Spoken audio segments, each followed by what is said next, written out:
It's been 7 years since Michael Komape died in a school pit latrine. The 5-year-old's death sent shockwaves around the country and magnified the problem of undignified sanitation. The story's not over. Far from it. Section 27 says it's heading to the High Court on the 24th of May to contest the Limpopo Education Department's claim that all schools in the province will be up to standard by between 2028 and 2030.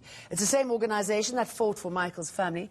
It's continuing the fight for safe toilets in Limpopo. Section 27's head of education, Faranaaz Veriava, joins me to discuss this further. Faranaaz, very good to have you with us this morning. Before we get to the court action that you're planning to take, just update us on the rather horrific state of toilets and sanitation in that province.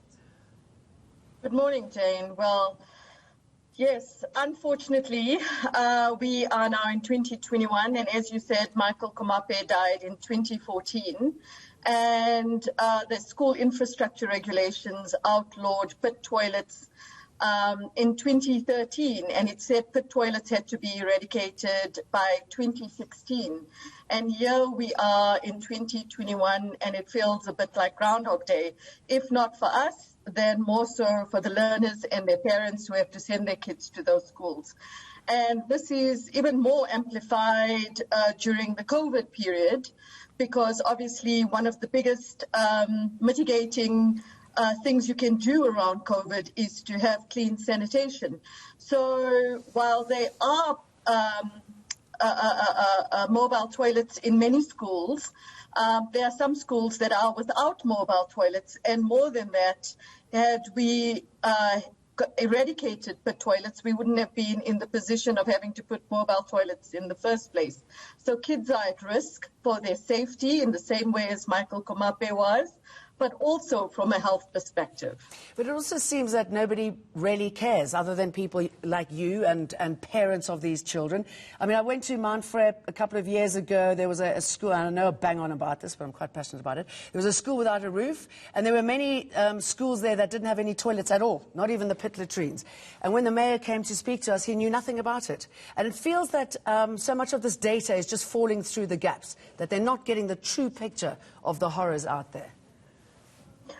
No, and it's very unfortunate, and it does feel that despite the many promises made, like when President Cyril Ramaphosa initiated the SAFE initiative, following from the Michael Komape case, as you said, there were two components to that case. The one was the damages for the Komape family, and the Komape family have received those damages. The second part was that there be a structural order that determined the number of toilets in the province, pit toilets, and then come up with a plan to eradicate that. That plan, as we say, it was produced, but it's not worth the toilet paper it could have been written on.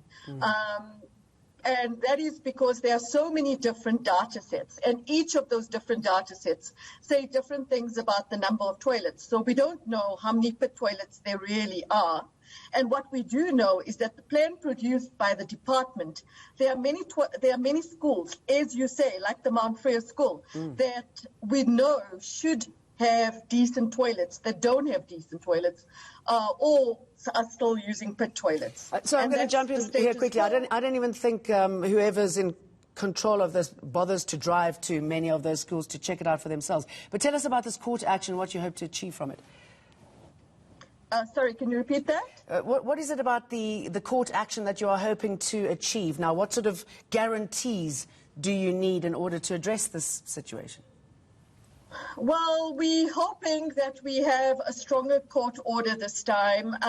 So basically, we're going back to court. We are going to be arguing that the plan that they have produced is unconstitutional, it's incoherent, it doesn't give proper numbers, and it isn't a proper plan, and there isn't a proper budget attached to this plan. And so we are going to be asking that they provide us with more of, that they give us a new plan, with different time frames. The right to basic education is a right that has to be immediately realizable. Safe and dignified sanitation is part of the right to basic education. And we are going to be asking, given that we haven't been able to trust the department so far, is that there is some kind of an independent monitor of the rollout of the plan to eradicate pit toilets. Good. Well, best of luck, Faranaaz. Very good to talk to you. Thank you.